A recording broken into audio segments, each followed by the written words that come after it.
அன்பார்ந்த வாடிக்கையாளர்களே, சேலம் இரும்பாலை மெயின் ரோடு சோளம்பள்ளம் புதுரோடு பஸ் ஸ்டாப்பிலிருந்து 3/4 கிலோமீட்டர் தொலைவில் அற்புதமான காம்ப்ளெக்ஸ் வியாபாரத்துக்கு வந்திருக்கு. 3 அடுக்கு, மொத்தம் 6 வீடு, நிலமட்டம் 2400 சதுரடி, 50,000 ரூபா வாடகை வந்துக்கிட்டு இருக்கு. இது 6000 சதுரடி பில்டிங்கு, அற்புதமான இடம். இது வியாபாரத்துக்கு வந்திருக்கு. கிணறு, போர் இருக்குது. சர்வீஸ் எல்லாம் தனி சர்வீஸ் 6 வீட்டுக்கும் பாருங்க. அற்புதமான வீடு.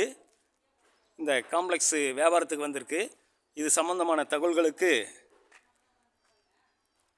வீட்டு மனைகள், வீடுகள், விவசாய நிலங்கள், இதர சொத்துக்கள் விற்க வாங்க தொடர்புக்கு 99 94 94 08 49. வாடிக்கையாளர்களே, ரியல் எஸ்டேட் சம்பந்தமான தகவல்களுக்கு நமது யூடியூப் சேனல் மகளிர் டிவியை சப்ஸ்கிரைப் பண்ணுங்கள், லைக் பண்ணுங்கள், ஷேர் பண்ணுங்கள். நன்றி, வணக்கம்.